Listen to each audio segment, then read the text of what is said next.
Yhteiskunta olemme me, paikallisempaa politiikkaa.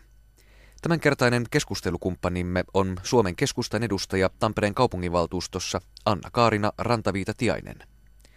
Minkälaista hänen mielestään on suomalainen ja erityisesti tamperelainen paikallispolitiikka? No, se on tietysti mielenkiintoista, mutta samanlaista kuin valtakunnan politiikassa. Kerrallaan mahtuu vain yksi asia. Mikä on tämän hetken asia? Nyt eletään siis maaliskuuta 2008. No, on ollut tuo Hämeenkatu. Onko se sitten joukkoliikennekatu vai voiko siellä kulkea niin jalankulkijat kuin myöskin pyöräilijät ja voiko siellä sitten mennä henkilöautoilla? Ja minun mielestäni kadut on kulkemista varten. Mitä tarkoitat? Millä välineillä kulkemista? Kaikilla. Oletko siis sen kannalla, että Hämeenkatua avattaisiin kevyelle liikenteelle enemmän? No, minun mielestäni siellä nyt on saanut liikkua jalan ja pyörällä ja minusta se on nyt hyvä tällä kertaa niin kauan kun saadaan sitten näitä parkkitiloja maan alle, Hämpin parkki, niin se tietysti tulee muuttamaan tilanteen. Miten kumman asettaisit tärkeysjärjestyksessä toisen edelleen, ilmastonmuutoksen torjuminen vai liike-elämä?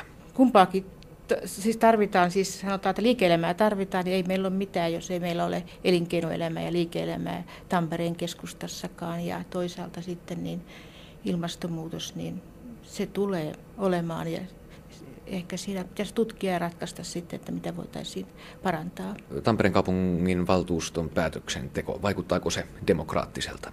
Koska nyt nämä asiat niin valmistellaan jo lautakunnissa ja sen jälkeen ne vasta tulevat sitten valtuustoon ja kyllä minun mielestäni se on demokraattista. Mitä mieltä olet alhaisista äänestysprosenteista? No se tietysti kuvaa, että ei olla kiinnostuneita politiikasta tai oikeastaan ei tässä nyt politiikasta, vaan se, että kuinka meidän kunnassa asioita hoidetaan ja koska ne on kuitenkin kaikkien kuntalaisten asioita ja sen takia pitäisi lähteä äänestämään, että jaloin äänestetään, sitten on turha valittaa, jos ei ole käynyt äänestämässä.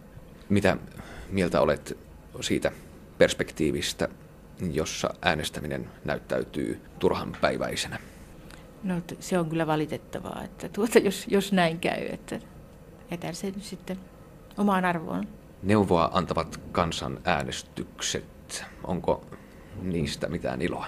No tietysti se tuo aktiviteettia myöskin kuntalaisiin ja äänestäjiin ja minusta se on ihan tuommoista jonkun vaalien yhteydessä niin ihan hyvä. On sanottu myös, että niillä ei juuri ole mitään virkaa tai että se on vain eräänlainen galluppi ja tämän tähden pitäisivät lopettaa. Mutta mitä mieltä olet siitä ajatuksesta? No tietysti nehän ei ole päätöksiä, vaan sitten on se sitten Tampereella esimerkiksi valtuusto päättää tai sitten Suomessa eduskunta tekee päätöksen, lopullisen päätöksen, mutta se antaa kuitenkin suuntaa, että mikä on kuntalaisten tai kansalaisten mielipide. Että se on tietysti hyvä pohja, perusta. Kaupungin osavaltuustot, korttelikomiteat, voisiko tällaisin keinoin saada päätöksentekoa lähemmäs ihmistä? Tämä on mielenkiintoinen kysymys ja varmaan parikymmentä vuotta ainakin Tampereella ajateltu, että tämmöisiä voisi olla. Ja Hervanta olisi varmaan yksi sellainen paikka, missä olisi voinut olla sitä kaupunkiosavaltuustoa ja näitä, mutta se on hirveän byrokraattinen. Se menee siihen varmaan se kaikki voimat siihen sen byrokratian pyörittämiseen ja sitten se asiat eivät tulekaan niin kuin haluttaisiin. Ja minun mielestäni tämmöiset asukasillat, mitä Tampereella on ollut, niin ne on paljon parempia. Siinä on se suora vaikutus. Kuntalaiset vastaan päättäjät, niin tulee sitten heti, ne voidaan hyvin nopeasti kirjata. Jos katsottaisiin 60-luvun näkökulmasta tämän päivän Suomen keskustaa, niin löytyisikö se siitä oikea vasen akselilta kummalta puolelta? Niin, no luulisin, että oikealta puolelta paremminkin. Haluatko kuvailla Suomen keskustaa? Minkälainen puolue se on?